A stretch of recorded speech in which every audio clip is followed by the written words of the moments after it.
Welcome back. The Reagan National Economic Forum out with its annual survey on the nation's top issues, showing 51% of Americans are concerned about the rapid rise of artificial intelligence. Advanced technology company Booz Allen releasing a new report on the AI race with China. Meanwhile, it found major risks in allowing Beijing to code large language models for use in American applications. It also found Chinese models produce more vulnerable code when prompted with politically sensitive topics, particularly surrounding the U.S. government. Let's get into it in this Fox Business exclusive with the chairman and CEO of Booz Allen, Horacio Rozanski. Horacio, great to have you. It's good to be here. Thank you so much. We talk about China a lot on this program, so I was particularly interested in this new survey and report out of Booz Allen. Tell us about it. So, one of the things Booz Allen does is we're at the intersection of cyber and AI for national security. This is a huge issue, as you know. The next 25 years of national security will probably be defined by this issue.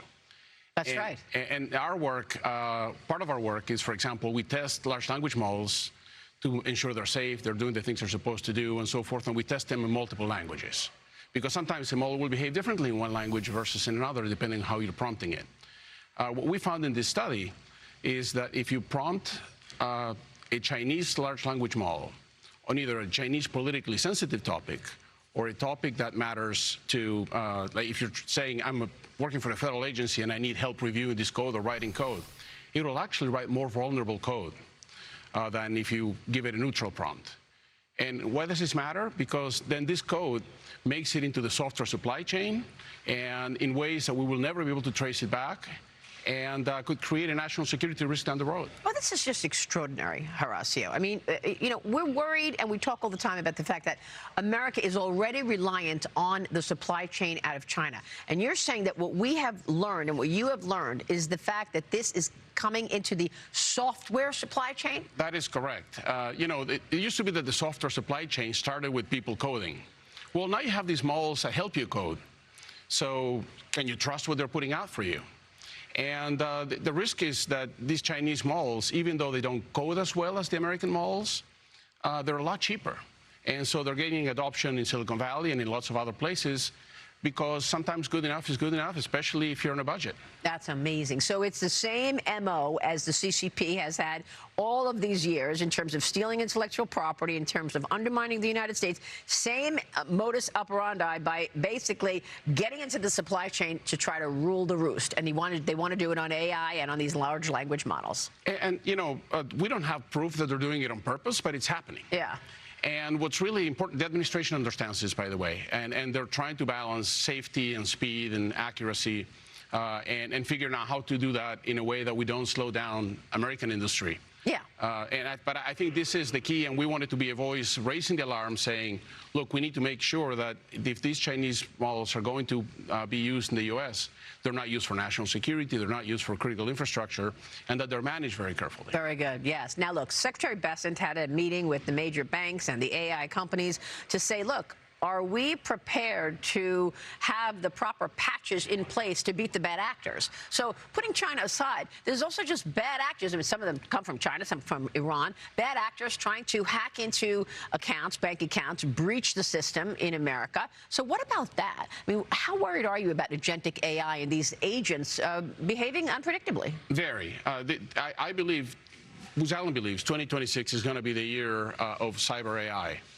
And this intersection is very troubling because in some ways the attackers have a lot more liberty to try things, because if they don't work, if they create collateral damage, they sort of don't care. No. Especially criminal enterprises, especially bad actors. And we always say, the attacker has to be right once and the defenders have to be right all the time. And that slows you down as a defender. And this gap in 2026 between the attackers and the defenders in terms of using agentic is a huge deal. Which is why we are accelerating all of our agentic products to market to try and help defend against that. We're working with the large language models and then the frontier labs. We're working with a number of companies to be part of this solution. But yeah, it's coming at us fast, Horacio. I mean, we need to understand this and get our arms around it and have the right framework and security guardrails in place yesterday. It's here today, which is why I'm glad Secretary Bessent is really focused on this. The White House is focused on this. The President himself is focused on this. Department of War.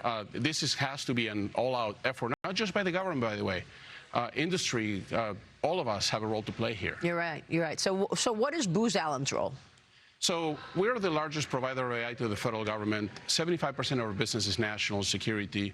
We have a very large cyber business, and we are working across the spectrum, from national security to civilian agencies to the Fortune 500, to bring the technologies, to bring zero trust, to bring agentic defense, to ensure that we can manage through this very dangerous phase. And we're excited about the work that we're doing. It's obviously good for our business, but it's good for the country. Well, congratulations on what you've done here at Booz Allen. You have completely changed this company, and I know national security is one of your main focuses. Are you going to be involved in the Golden Dome? The president wants the Golden Dome to be up and running in the coming years. How does that affect you? So we're very proud of the fact that we won a seat in the program. We can't really talk about what we're doing, but it's very exciting for us, and our commitment is we're already bringing our A game to it. You also have a partnership with Anduril Industries. I know you've been working with them a long time, but you recently announced it and to run Booz Allen's mission software and cyber capabilities. What is Anduril doing with you?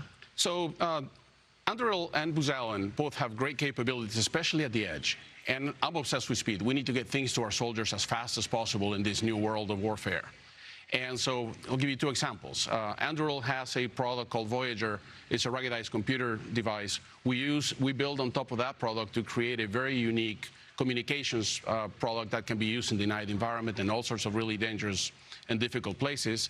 They're using our software to power some of their electronic warfare capabilities, some of their cyber capabilities. And so this is a partnership that's already working, and we expect to scale. I love it. Do you think these drone companies and these defense tech companies are going to be able to ramp it up fast enough to actually meet the demand that the president has? I think that's a real challenge, but it's also a real opportunity for all of us. You know, we work in autonomy. We have invested and partnered with a number of the drone companies.